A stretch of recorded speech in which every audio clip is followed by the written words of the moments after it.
খেয়াল করেন, one of is of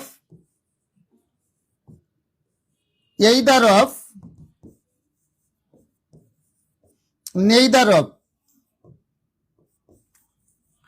এই সাইডটা দিয়ে পরীক্ষায় বেশি আসে। হ্যাঁ, সেম রুল। তাহলে one of, is of, either of, neither of. দেখেন আমি যে সাইডটা লিখেছি খেয়াল করেন, one of, is of, either of, neither of.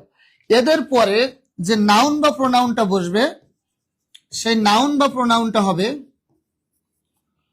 Plural.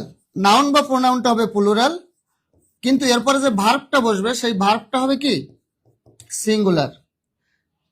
খেয়াল করেন, আমাদের কথা হলো ওয়ান আছে, ইস আছে, এভরি আছে, এইদার আছে, নেইদার আছে, কিন্তু এখানে আমাদের নাউন বা প্রোনাউনটা প্লুরাল হচ্ছে কেন? এখানে খেয়াল করেন, ওয়ান অফ দ্য ফ্রেন্ডস। অনেকে মনে করতে পারেন যে স্যার এখানে ওয়ান আছে তাহলে তো সিঙ্গুলার হওয়ার কথা সব জায়গায়, কিন্তু না।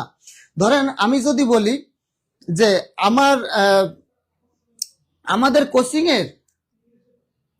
কোচিং এর স্টুডেন্ট, অনেকগুলো স্টুডেন্টের মধ্যে একজন, এটা যদি আমি বলি, অথবা এটা না বলে আমি যদি বলি আমাদের কোচিং এর একজন স্টুডেন্টের মধ্যে একজন ভালো, আমাদের কোচিং এর একজন স্টুডেন্টের মধ্যে একজন স্টুডেন্ট মেধাবী, এটা বললাম, আর আমি বললাম যে আমাদের কোচিং এর অনেকগুলো স্টুডেন্টের মধ্যে একজন মেধাবী, বললাম সঠিক বাংলাতে সঠিক হবে কোনটা? আমাদের কোচিং এর একজন স্টুডেন্টের মধ্যে একজন ভালো, এটা কিন্তু অতিরিক্ত বলার কোনো দরকার নেই, সরাসরি বলতে হবে আমাদের কোচিং এর স্টুডেন্টটা ভালো, মেধাবী। কিন্তু এখানে ওয়ান অফ এর পর স্টুডেন্ট দেওয়া হয়েছে এই কারণে যে অনেকগুলোর মধ্যে একজন, বলেন একজনের মধ্যে একজন, এটা বলার কোনো প্রয়োজন না, এটা ভুল। তাহলে বলতে হবে অনেকগুলোর মধ্যে একজন। তাহলে ওয়ান অফ মাই স্টুডেন্টস, আমার স্টুডেন্টস এর মধ্যে একজন বলছেন। তাহলে আমার এখানে যদি স্টুডেন্ট হতো, এস না থাকতো, তাহলে বলতো একজন স্টুডেন্টের মধ্যে একজন ফেল করেছে, কিন্তু বলতে হবে না আমার অনেকগুলো স্টুডেন্টস আছে তার মধ্যে একজন ফেল করেছে। তাহলে অনেকগুলোর মধ্যে একজন, বা অনেকগুলোর মধ্যে একটি, অনেকের মধ্যে একজন, অনেকগুলোর মধ্যে একটি, এরকম বুঝাইতে one of, is of, either of, neither of, এদের পরে নাউন বা প্রোনাউনটা প্লুরাল হবে। কিন্তু ভাইয়া ভার্বটা এখানে কি হবে সেটা নির্ভর করছে। এখন খেয়াল করেন, আপনারা মনে করতে পারেন যে এই বাক্যের সাবজেক্ট কোনটা, আপনারা একটু কমেন্ট করে আমাকে জানান তো। One of my friends, one of my students, friends নাই, ওয়ান অফ মাই স্টুডেন্টস, এই বাক্যের মধ্যে সাবজেক্ট কোনটা? খেয়াল করেন আমি বলে দিই, এখানে ওয়ান অফ দ্য স্টুডেন্টস, এই স্টুডেন্টস পুরাটাই, এই অংশটা পুরাটাই কিন্তু বাক্যের সাবজেক্ট হিসেবে সাবজেক্ট হবে। কিন্তু একটা বাক্যের সাবজেক্ট একটা মানে ভার্ব নির্ধারণ হবে একটা ওয়ার্ডের উপরে, তাহলে এই পুরো অংশটা বাক্যের সাবজেক্ট হলেও এই বাক্যে যে ভার্ব নির্ধারণ করবো আমরা, এটা হবে একটা ওয়ার্ডের উপর নির্ভর করবে। সেই ওয়ার্ডটা কোনটা? খেয়াল করেন, সেই ওয়ার্ডটা হলো প্রিপজিশনের ঠিক আগে যে ওয়ার্ডটা থাকবে ওইটাকে বলা হয় হেড ওয়ার্ড। ওইটা কি বলা হয়? Head word.